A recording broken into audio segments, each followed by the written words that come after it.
विज्ञान के क्षेत्र में भारत एक ऊंची उड़ान लेने के लिए तैयार है। मुझे ये बताने में बड़ी खुशी हो रही है कि भारत चंद्रमा पर अपना अंतरिक्ष यान भेजेगा। इसका नाम होगा चंद्रयान प्रथम। 15 अगस्त 2003 को लाल किले की प्राचीर से देश के तत्कालीन प्रधानमंत्री अटल बिहारी वाजपेयी ने ये ऐलान किया था कि भारत चंद्रमा पर अपना अंतरिक्ष यान भेजेगा, जिसके बाद इसरो के लिए चंद्रयान 1 टारगेट के रूप में सेट हो गया। इसरो में काम करने वाले साइंटिस्ट ने चंद्रमा को ही अपना लक्ष्य बना लिया था।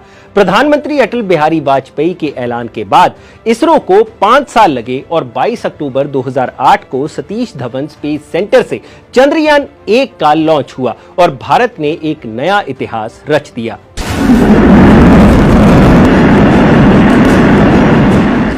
फिर साल 2019 में चंद्रयान 2 और अब 14 जुलाई 2023 को चंद्रयान 3 चांद की तरफ उड़ान भर चुका है।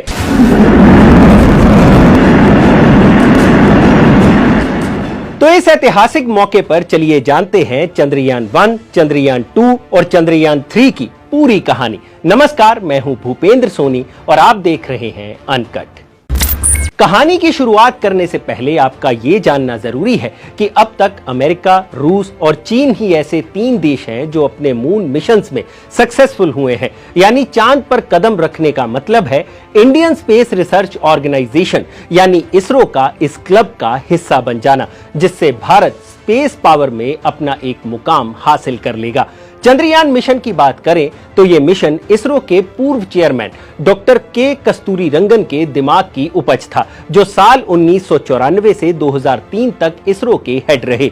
कस्तूरीरंगन चाहते थे कि इसरो भारत के दुनिया की सुपर पावर बनने में अपना कुछ योगदान दे, जिसके बाद उन्होंने चंद्रयान की कल्पना की और इस आइडिया पर काम करना शुरू कर दिया। भारत के पास उस वक्त तक PSLV जैसे रॉकेट्स तो थे, बस उन्हें चांद तक स्पेसक्राफ्ट पहुंचाने के लिए रेडी करना था और इस तरह चंद्रयान 1 मिशन की शुरुआत हुई, जिसका ऐलान 2003 में अटल बिहारी वाजपेयी ने किया। भारत चंद्रमा पर अपना अंतरिक्ष यान भेजेगा।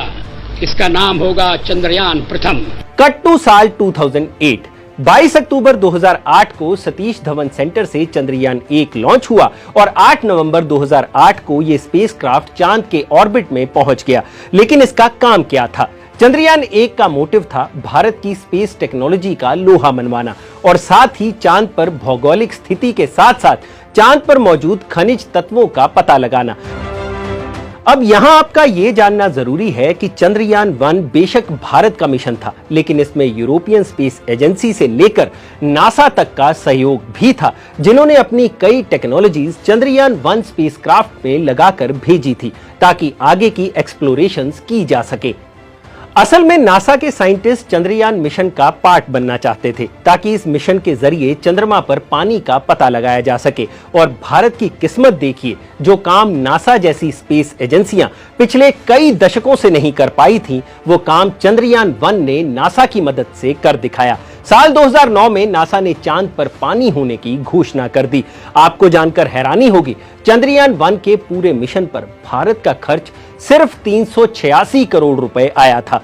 खैर, चंद्रयान 1 ने चंद्रमा के ऑर्बिट में 3400 चक्कर लगाए और इसरो को डेटा भेजा। यही नहीं, चंद्रयान 1 की मदद से पहली बार दुनिया ने धरती पर सूर्य ग्रहण देखा कि कैसे चांद की परछाई धरती पर पड़ रही थी।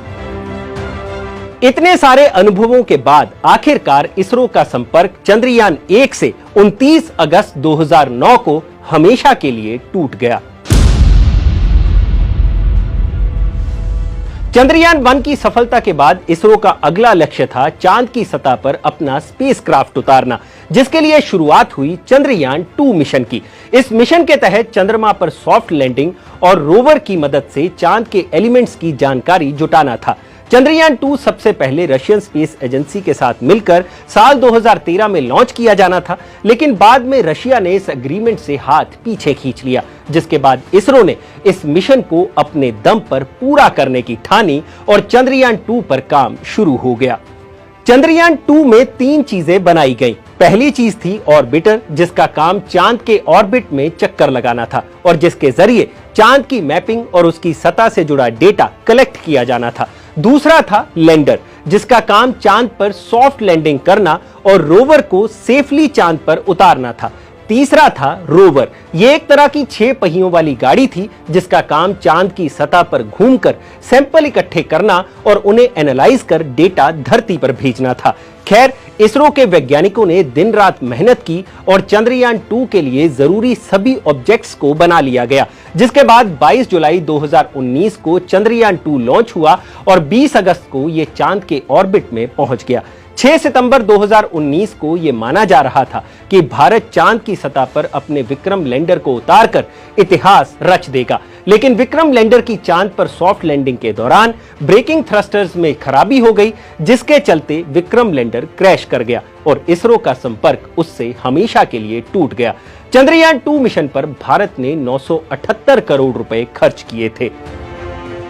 हालांकि चंद्रयान 2 का ऑर्बिटर अभी भी चांद के ऑर्बिट में घूम रहा है और डेटा कलेक्ट कर रहा है।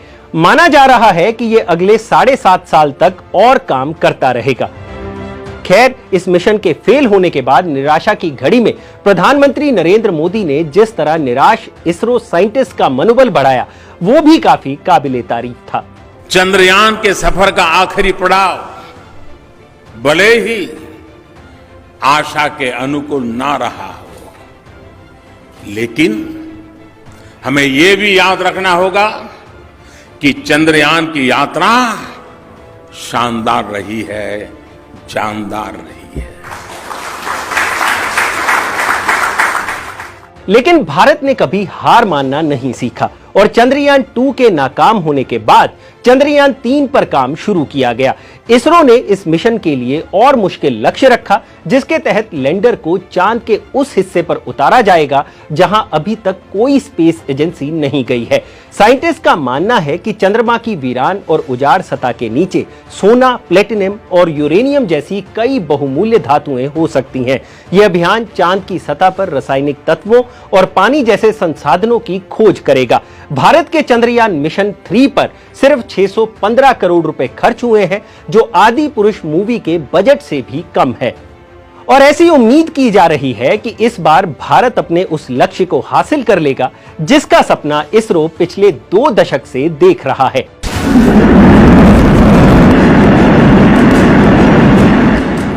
अब 14 जुलाई 2023 को 2:35 पर चंद्रयान 3 ने आंध्र प्रदेश के सतीश धवन सेंटर से LVM-3 रॉकेट के जरिए उड़ान भर दी है, जो अगले 40 दिनों में 4 लाख किलोमीटर का सफर तय कर 23 से 24 अगस्त को चांद के साउथ पोल में उतरेगा।